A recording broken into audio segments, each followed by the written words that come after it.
예수 그리스도의 십자가라는 제목입니다.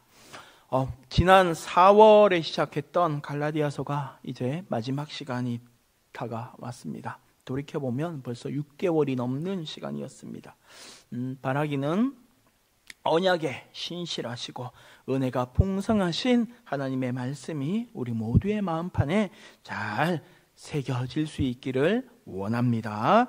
우리 처음으로 살펴볼 것은 11절부터 13절인데요. 육체로 자랑하려 함이라는 소제목입니다. 우리 11절부터 13절의 말씀 함께 읽어보겠습니다. 시작.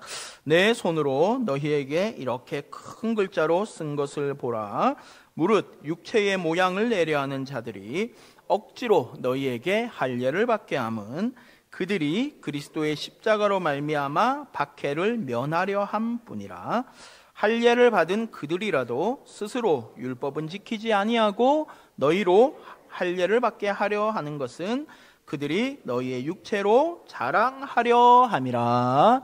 아멘. 한 절씩 보겠습니다. 11절을 보니까 바울이 직접 큰 글씨로 적었다라고 말씀하고 있습니다. 자, 그 말은 바로 2절 앞까지, 그러니까 갈라디아서 1장 1절부터 6장 10절까지는 바울이 직접 손으로 쓴 것이 아니다라는 말입니다. 바울은 대체로 자신의 서신을 쓸 때 직접 쓰지 아니하고 다른 사람이 썼습니다. 자, 이 말은 갈라디아서나 바울 서신을 바울이 쓴 것이 아니고 다른 사람이 바울의 이름을 빌려서 썼다는 말이 아닙니다. 감옥에 갇혀 있는 바울이 입으로 그 서신의 그 내용을 말하면 이것을 이렇게 받아서 쓰는 역할을 하는 사람이 잘 쓴 것입니다. 이것은 바울만의 특별한 것이 아니라 성경시대 당시의 그 문화였습니다. 이렇게 다른 사람이 대신하여 썼으므로 바울은 이 편지가 나의 저작이다는 것을, 자기의 편지라는 것을 사람들에게 알리기 위하여 그 서신의 말미에 자신의 이 친필을 남겼습니다. 여러 그 바울 서신에 이런 말씀이 있습니다. 그 성경 말씀을 보면 고린도전서, 골로새서, 데살로니가 후서, 빌레몬서에 각각 나 바울은 하면서 이렇게 쓰고 있습니다. 나 바울은 친필로 문안하노니 라면서 여러 군데에서 쓰고 있고, 심지어 로마서에는 이 대신 쓴 사람의 이름이 나오기도 합니다. 16장 22절에 보면 이 편지를 쓰고 있는 나 더디오도 주 안에서 너희에게 문안하노라 라는 말씀이 있습니다. 자, 성경의 원본은 이 세상에 존재하지 않습니다. 모든 성경은 다 사본입니다. 모세가 직접 썼던 모세오경은 이 세상에 없고, 다윗 왕이 직접 썼던 시편도 없습니다. 마찬가지로 마태, 마가, 누가, 요한의 친필이 남아있는 사복음서 원본도 없습니다. 바울 서신 역시도 초대교회 성도들은 이 바울이 직접 쓴 글씨를 봤겠지만 오늘날 우리가 갖고 있는 것들은 모두 다 필사본입니다. 비록 우리에게 원본은 없지만 우리는 이 글들을 하나님께서 쓰게 하셨고 하나님께서 이때까지 보존하셔서 우리 손에 이렇게 오게 하셨음을 믿습니다. 자, 이럴 가능성은 전혀 없습니다만 혹시나 바울이 썼던 갈라디아서 원본이 발견된다면 우리가 지금 갖고 있던 성경보다 더 소중할까요? 물론 역사적으로나 문화재적으로 보면 국보급일 것입니다. 하지만 신앙적으로는 우리 손에 있는 성경과 똑같은 가치입니다. 바울의 손으로 직접 썼으니 더 거룩하고 인쇄된 것은 덜 거룩한 것이 아닙니다. 왜냐하면 중요한 것은 성경의 메시지이기 때문입니다. 지금 우리 손에 들려있는 성경은 바울이 직접 쓴 성경과 똑같은 메시지를 담고 있습니다. 바울이 우리에게 전하려고 한 것은 자기의 직접 쓴 글씨가 아니라 그 안에 담긴 메시지입니다.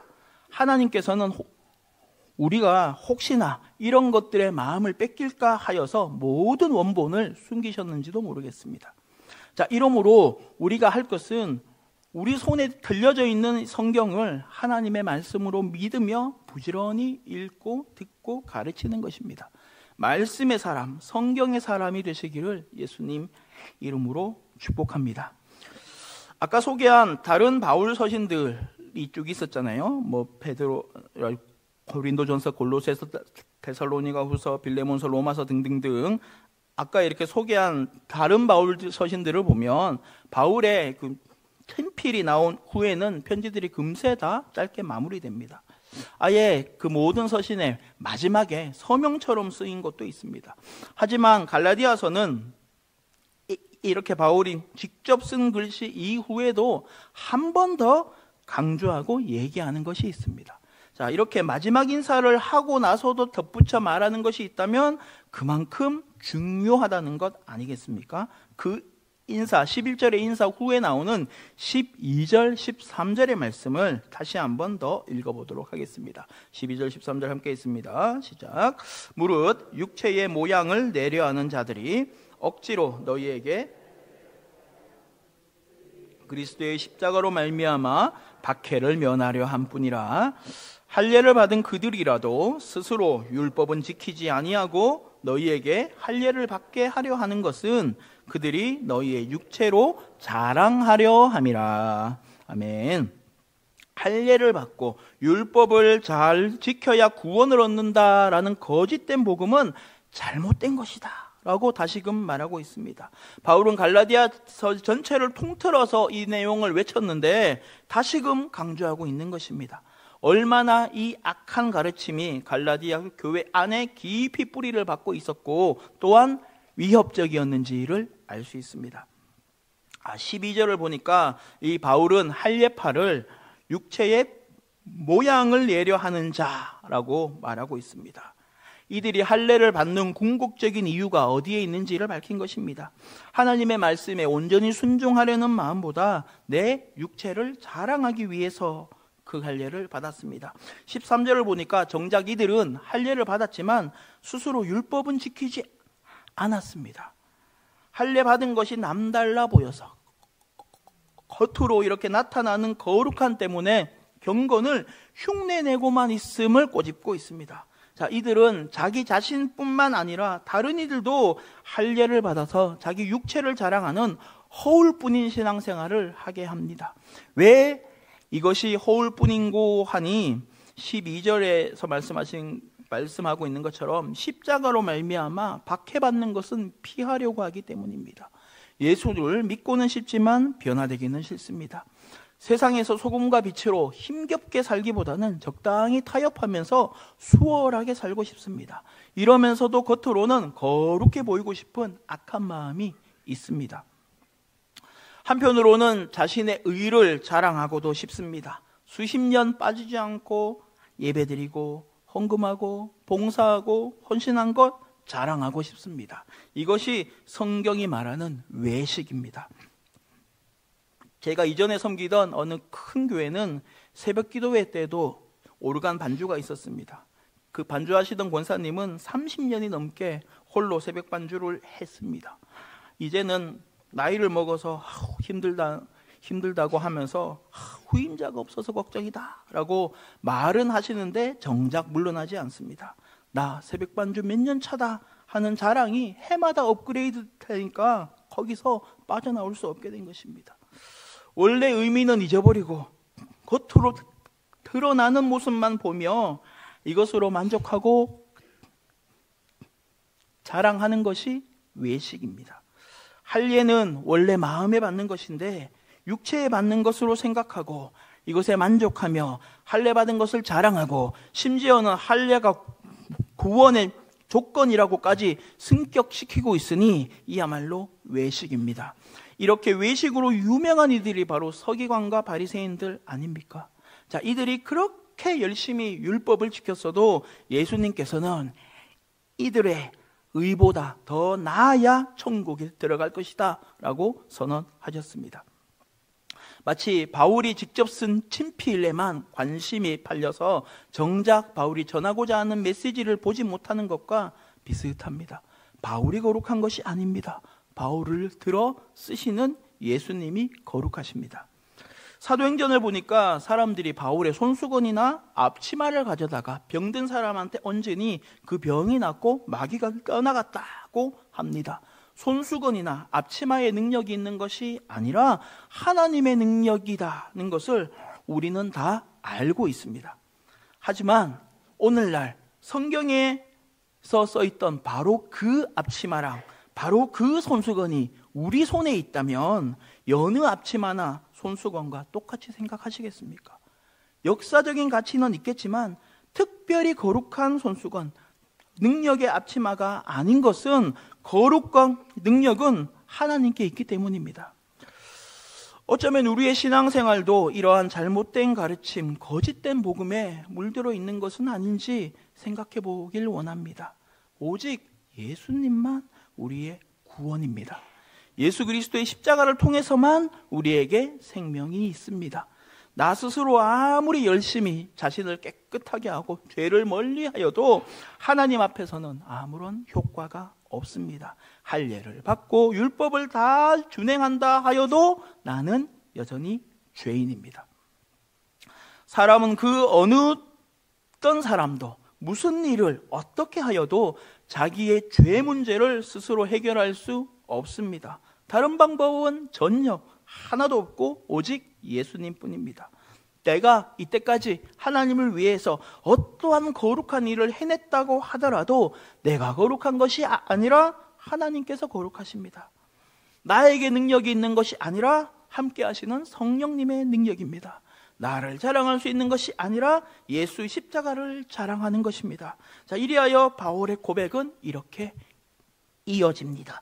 우리 그 다음 단락을 함께 읽어보도록 하겠습니다. 예수 그리스도의 십자가 14절부터 16절까지 함께 읽습니다.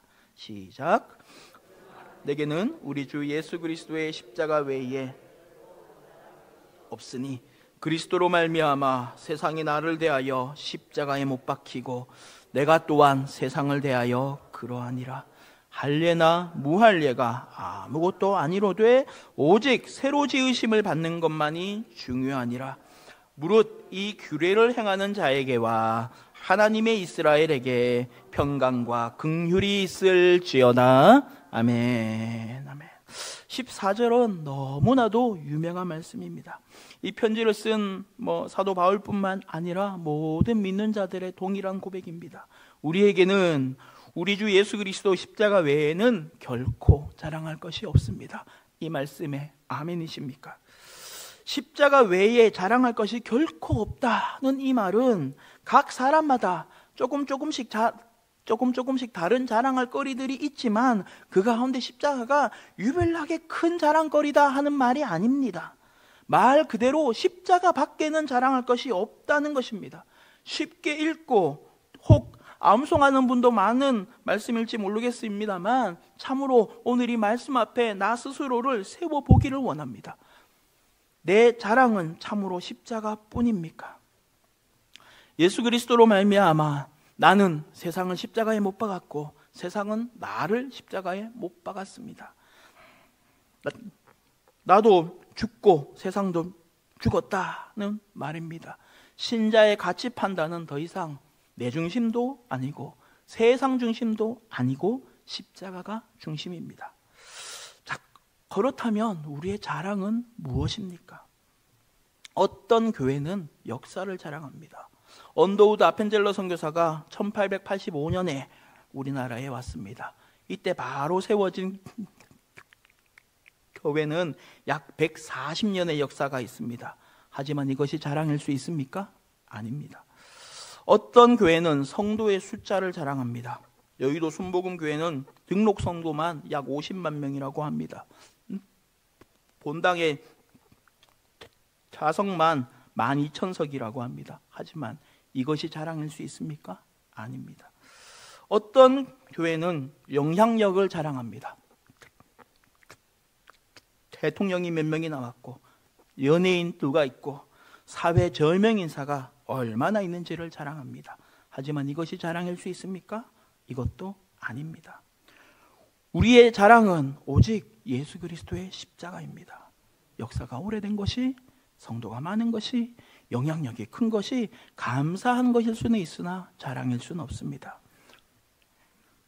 이러므로 또한 당연하게도 교회가 나아가야 할 방향이나 목적이 될 수도 없습니다.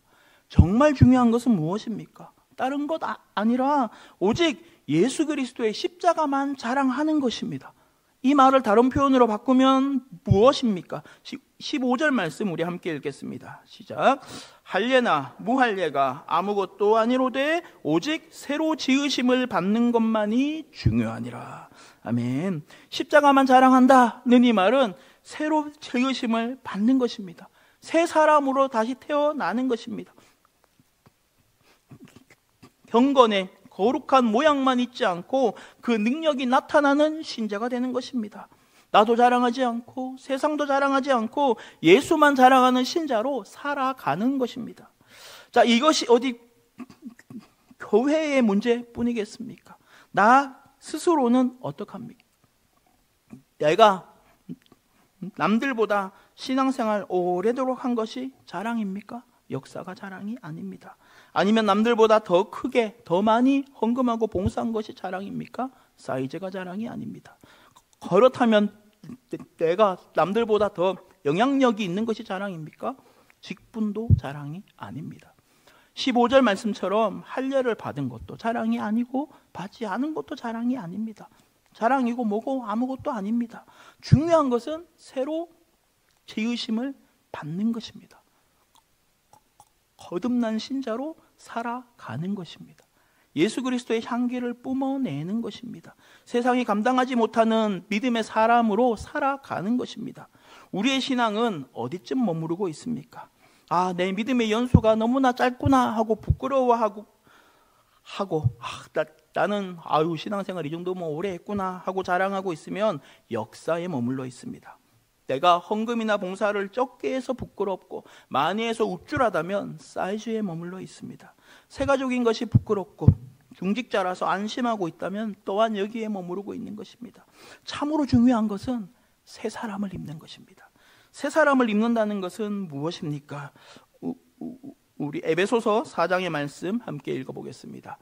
시작. 너희는 유혹의 욕심을 따라 썩어져가는 옛사람을 벗어버리고 오직 너희의 심령이 새롭게 되어 하나님을 따라 의와 진리의 거룩함으로 지으심을 받은 새 사람을 입으라. 아멘.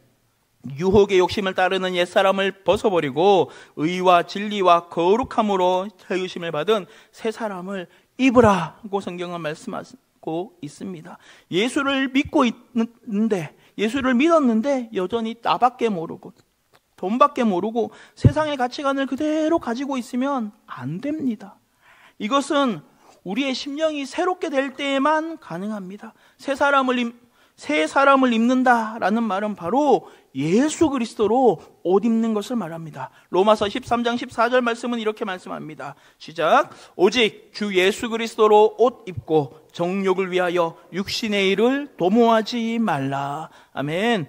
이 자리에 있는 우리 모두가 오직 우리 주 예수 그리스도로 옷 입으시기를 간절히 원합니다. 내 자랑이 아니라, 내 공로가 아니라, 내 인생이 아니라 오직 예수님만 높임을 받으시기를 축복합니다. 자, 16절 말씀 보니까 이렇게 오직 예수만 자랑하며 살기로 작정한 사람들에게 하나님께서 평강과 긍휼을 주신다고 하십니다. 우리 모두 예수 안에서 이 복을 받아 누리시기를 예수님의 이름으로 축원합니다. 마지막 세 번째, 예수의 흔적입니다. 우리 17절부터 18절의 말씀 함께 읽습니다. 시작. 이후로는 누구든지 나를 내 몸에 예수의 흔적을 지니고 있노라. 형제들아, 우리 주 예수 그리스도의 은혜가 너희 심령에 있을지어다. 아멘. 자, 이제 진짜로 마지막 단락에 이르렀습니다. 바울은 선언합니다. 내 몸에 예수의 흔적이 있다 합니다. 예수의 흔적은 바울이 갈라디아서 전체를 통하여 그렇게 반대하는 육체의 할례에 반대되는 표현입니다. 바울도 물론 유대인이니 할례 받은 몸이었지만 이것을 말하는 것이 아닙니다. 자, 그렇다면 바울이 말하고 있고 지금 바울이 갖고 있다는 예수의 흔적은 무엇을 말하고 있는 것이겠습니까? 이제 먼저 흔적이란 그 단어 자체를 살펴보겠습니다. 이 흔적이란 말의 원문은 표시 혹은 낙인이라는 말입니다. 성경 시대에는 가축이나 종에게 낙인을 찍곤 했다고 합니다. 도장은 시간이 흐르면 없어지지만 흉터로 남은 낙인은 평생 없어지지 않습니다. 예수의 흔적이 있다는 말은 무슨 말이냐면 바울의 그 몸에 예수님의 소유, 예수의 종이라는 낙인이 이곳저곳에 찍혀 있다라는 말입니다. 자, 이 말은 바울의 몸에 남들과 다른 특별한 표시가 있다는 것이 아닙니다. 물고기 문양이라든지 십자가 문신이 새겨져 있다는 것이 아닙니다. 어떤 신비주의자들이 말하는 것처럼 예수님이 십자가에 못 박히실 때의 상처가 몸에 나타난 것도 아닙니다. 성경학자들은 일반적으로 이 예수의 흔적은 바울이 예수를 전파하면서 당한 여러 가지 고난으로 생겨난 흉터들을 말하는 것이라고 봅니다. 매 맞고 돌 맞아 생긴 무수한 흉터, 손목과 발목에는 수갑을 차고 해서 살이 벗겨진 흉터가 바울의 몸에 가득했을 것입니다.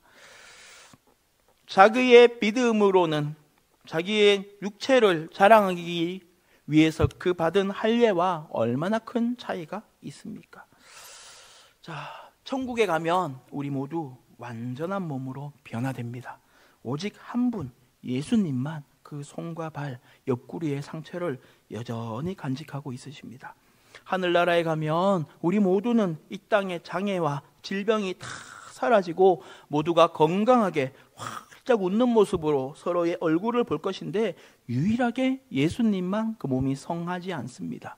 우리를 위하여 십자가에서 달리신 그 상처를 간직하고 있다는 말은 우리를 사랑하시는 것을 영원히 후회하지 않는다는 표현입니다. 우리는 영화로운 부활의 몸을 입고 천국에 가지만 예수님은 그 흉터가 여전히 있으십니다. 하지만 우리에게는 천국에서도 예수님밖에 없습니다. 우리 주 예수님께서 그 십자가의 상처를 간직하시는 것처럼 바울은 이 땅에 살아가며 예수의 흔적을 지니고 살아가고 있습니다. 지니다라는 이 말은 원래 운반하다는 말로서 예수님께서 십자가를 지고 가실 때 쓰인 단어입니다. 바울은 예수님께서 십자가를 지고 가시듯 그 몸에 예수의 흔적을 견뎌내며 지니고 가고 있는 것입니다. 자, 이러니 더 이상 바울이 정말 사도가 맞느냐 하는 의심으로 나를 힘들게 하지 말라는 것입니다. 자, 그래서 이제 갈라디아서 외에는 바울은 더 이상 자신의 사도권을 변증하지 않습니다. 이미 모두가 바울이 사도임을 인정했기 때문입니다. 유튜브에서 어떤 영상을 본 적이 있습니다. 어떤 회의에서 한 남자가 우통을 벗는 광경이었습니다. 동양 사람인 그 사람을 향해서 어떤 사람이 당신은 미국 사람처럼 보이지 않는다. 당신에게 애국심이 있느냐라고 하자 화가 나서 옷을 벗어서 자기가 2차 대전 때 입었던 커다란 흉터를 보여주는 광경이었습니다. 바울의 심정이 마치 이것과 같았을 것입니다. 우리에게는 어떠한 흔적이 있습니까? 어떠한 흔적을 지니고 견뎌내며 인생을 살아가고 있으십니까? 더 알기 쉽게 말하자면 예수님 때문에 지금 내가 절제하고 있거나 포기하는 것이 무엇입니까? 이것이 예수의 흔적입니다. 세상과 적당하게 타협하여 살면서 남들 다 하는 것 나도 좀 한다면 예수의 흔적이 남지 않을 것이고 다른 사람들도 나의 삶을 바라보며 예수님을 생각하지 못할 것입니다. 그렇습니다. 예수의 흔적은 자기 몫의 십자가를 지고 가는 사람에게 따라오는 것입니다. 하지만 그렇다고 하여서 내가 십자가를 지고 가는 그 자체가 나의 구원을 또한 보증하는 것은 아닙니다. 예수의 흔적 그 자체를 자랑하는 것이 아니라 그 흔적을 통하여 나타나는 내 삶을 통틀어서 일하시는 하나님을 자랑하는 것입니다.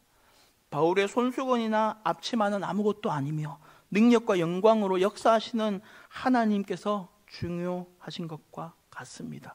억지로 내 몸에 예수의 흔적을 새기려 할 필요가 없다는 말입니다. 자, 그리하여 바울은 갈라디아서를 이렇게 마무리하고 있습니다. 우리 18절 말씀 함께 읽어보겠습니다. 시작.